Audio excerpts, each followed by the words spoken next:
Okay, back in a Wednesday as travel to the U.S. continues to decline. Joining us now for more is our travel expert, Claire Newell. Claire, good morning to you. And Canadian travel to the U.S., we have found out, is down for 4 straight months. And it looks like others, they are also now making alternative travel plans.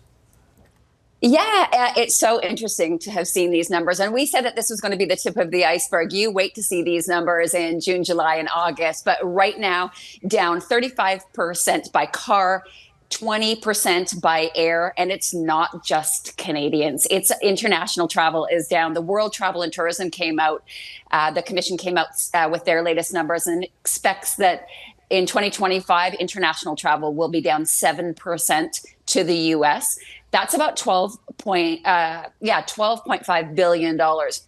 What's interesting about this is if you drill down, their peak was in 2019, and they're going to be off 22%.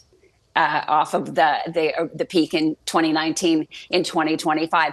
And what the World Travel and Tourism Council also came out saying is that of the 184 countries, the U.S. is the only country that is significantly down. So that tells you something. The other thing that I thought was interesting was this new Leger poll that came out. And we've talked about the dollar, the rhetoric of the 51st state, the tariffs as the reason for elbows up.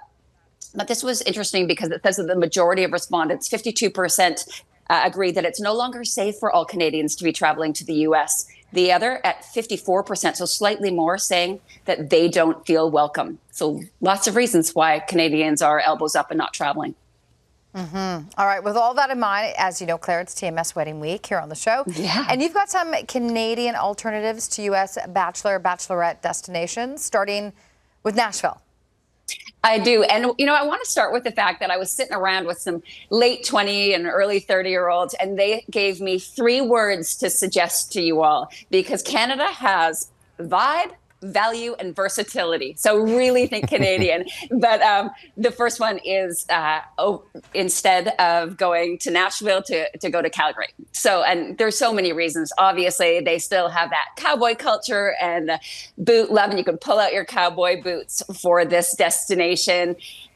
There is a thriving music scene there, and epic parties especially. And I think you probably, Jeff, can attest to this, that whole during Stampede, those epic parties in July, you can hit those bars on 17th.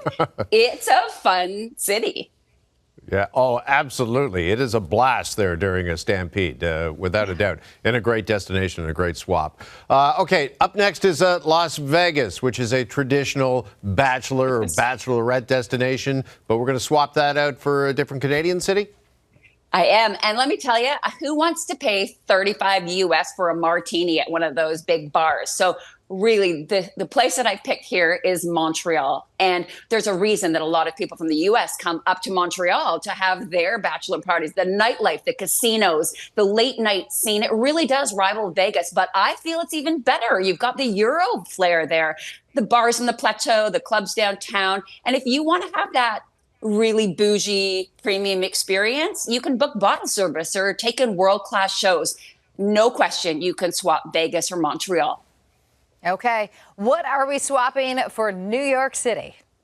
Well, you're there. We're swapping it for Toronto.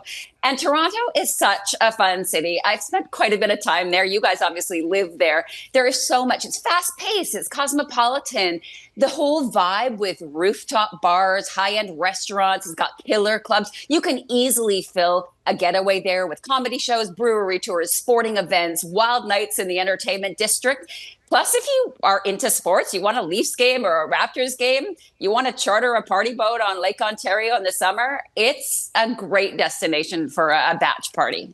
Yeah, without a doubt. Tons of things to do in and around Toronto. Up next is Miami. Claire, we know that has been a big party destination seemingly forever, but you've got a Canadian swap for Miami. It is. And we're not going to be able to swap the heat all the time of Miami, but my pick for this is Kelowna in BC. It comes really close because it's got a lakeside vibe. And you've got a beach scene, plus wineries, golf, outdoor adventure. And in summer, it's a really great place where you can blend that summer fun and sun with a little bit of sophistication. You can hike, you can bike, you can rent a boat for on the lake for a day or an afternoon. You can hit the wineries. There's a super great craft distillery vibe there as well. And you can soak up the sun at Gyro Beach. All right. Finally, where are we heading instead of Scottsdale, Arizona?